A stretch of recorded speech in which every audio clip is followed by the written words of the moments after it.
Hello and welcome back to Sportsnet. Lakers driven by your Southern California Honda dealers Chris McGee, James Worthy, and Robert Ory. The Lakers lose an important one at Crypto.com Arena to kind of kick off the 5-game homestand.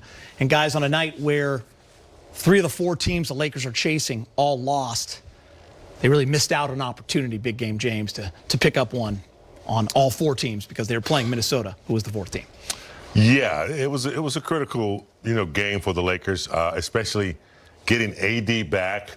That was a good comeback to have him back, and they did what they were supposed to do on this road trip. We said they'd come back 2-1. They came back 2-1 like they were supposed to, and then they had a lot of home games that they were going to have to really knuckle down and do well. And for some reason, they just could not take control of the game. Started out, fairly equal, but then Lakers just got beat in the paint, and Gobert was able to establish himself early in the first half. Then Edwards came alive, and then you see at the end, they just could not execute and get enough stops down the stretch, and cost them. Yeah, it's the stops, and also the Lakers only had 3 guys in double figures, and they usually been having like 5 to 6 guys.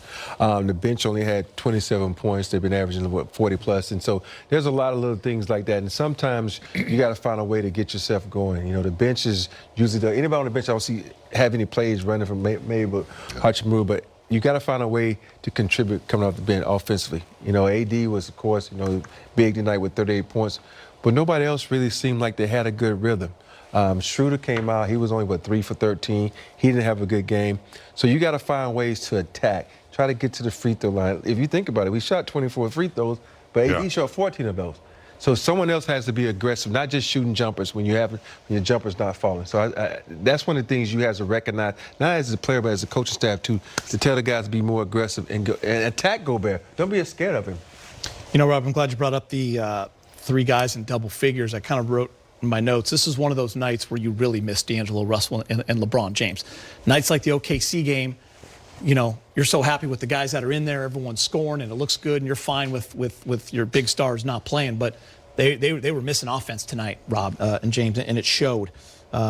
Really stagnant at times, and big game, that 3rd quarter, I know we talk about it a lot, Lakers just came out, just unable to kind of generate any kind of flow, any kind of rhythm offensively, and they lost that quarter 27-21, only put up 21, and that's your game right there. Yeah, we talked about how critical 3rd quarters are, and the Lakers just seem to not be able to be consistent in the 3rd quarter. I mean, Schroeder had 12 assists, but nobody else had more than 3 on the team. Bunch of 1s, bunch of 2s, and it just didn't have enough ball movement. They relied on him a lot. And that's where you really would miss LeBron, Russell, someone else to deviate from Schroeder. I think that defense is kind of locked in on him too a little bit as the primary ball handler, and they weren't able to get enough internal passes that they usually get. Nothing over the top for lobs. They didn't really break the defense down. Minnesota was making them try some difficult shots. Yeah, Rob, I think it was one of those games, too, where, AD was your one guy that kind of had it going. So, did everything he could. I think 38 points, 12 of 14 from the free throw line, so he was definitely being aggressive, but there just wasn't much. Lonnie had some moments, Bees, but nobody else outside of that. Yeah, it's hard sometimes when you have a guy like, AD out there, you're going to go to him a lot, but you also have to be aggressive when you have the chance to be aggressive. And sometimes when you say, okay, you think about it, in the OKC game, there was no AD. Exactly. So the ball was popping. Everybody's like, okay, you get yours, I get mine. They were being aggressive. And there's no reason you can't do that with AD or LeBron in the game. You got to play team basketball. The best thing on the offensive end is make that ball move and make that defense move. Because if you do that, you're going to get an easy shot. Because you look at my breakdown earlier, when the ball was moving, guys were getting easy shots. And when you run plays for guys, the plays come from you feel like, oh, I got to take this shot. No. Create for someone else to make it an easier shot, because that's what it's about, setting your teammates up so it'll be an easier job for them offensively.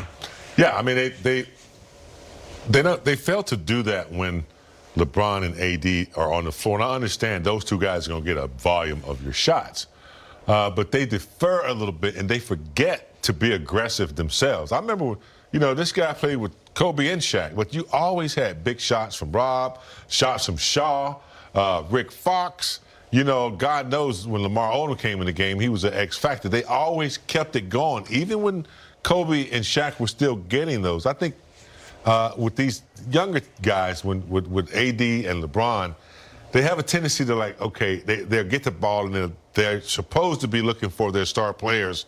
And you cannot have that little hesitation in basketball. You have to be able to play the game accordingly.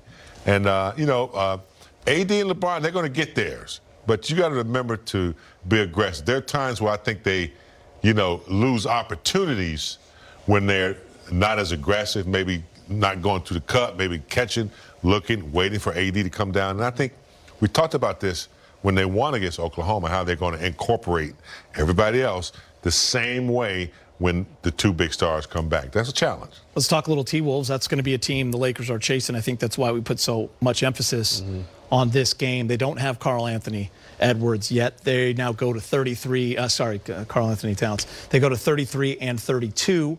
Lakers drop to 30 and 34. They seem to hover right around that 4 games under 500 mark. They just can't seem to get to 500. Naz Reid was big. Rudy Gobert was big. And Mike Conley, who was part of that big trade, also hit a big 3 down the stretch. I think for me, the key guy was Naz Reid.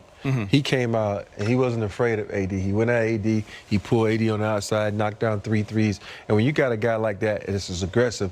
And then you got to think he's coming off the bench. The guy he's coming in for is blocking shots, being aggressive. I don't think I've seen Rudy Gobert go to the hole and dunk on somebody like that, yeah, since the summer. When that was an offensive Rudy Gobert, wasn't it? And so moments like that, when you got guys being aggressive, it's okay, I got to be aggressive too. But you got to also understand who they are and recognize. A lot of times with Naz, you sat back in the paint and dared him to shoot a 3. Once he knocked down that first one, you know, get up on him and make him do something else. But, you know, it's easy for us to sit here and say this, but when you're in the heat of the moment, because I've been in the moment where you're like, oh, he won't make 2. Now he knocks down 2 and he's high. There's nothing you can do about it. But you got to recognize the situation when you can. Bottom line, what? They've been here 5 days. They played the Clippers. They had lost 3 in a row, 4 or 5. Then they beat the Clippers, and they've been resting. They were just more efficient, Big Game James. They were 47% from the field. They were just about 42% from 3. They hit 14 threes.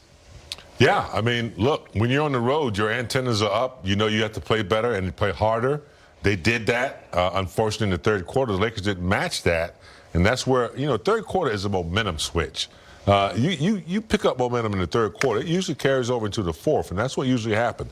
Lakers try to make a little comeback, but at the point, it was just the momentum was on their side. And then when Conley comes in, hits a big 3. Lakers don't get big, you know, go get shots.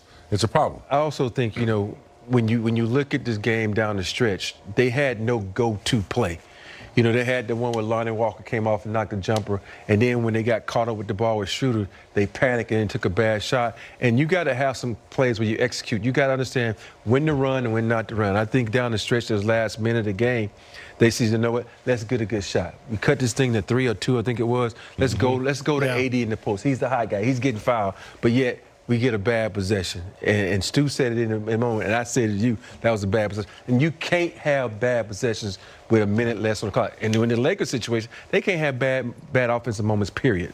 How about that game from Gobert? You know, the last time they played, Gobert was 22 points, 21 rebounds. He was 22 points, 14 rebounds, and he got to the line 10 times and made 6 of them tonight. Yeah. You know, with Gobert also, you look at him, and I guarantee if we would have said Rudy Gobert was the leading scorer with 22 points, and they held Ant under 20, he was like, oh, you got that I'll win. take that. Yeah, we'd take that. But everybody else got 16, 17, and 18. And it's one thing about stopping Ant-Man, but you got to stop Gobert, too. Sometimes we have a tendency to disrespect Gobert, and Gobert can score. But when you on teams that have high-powered guys who play on the perimeter, you forget about guys like that. Yeah. You know, you forget that Cat is a guy. You know, D'Lo was a guy. Ant-Man was a guy. But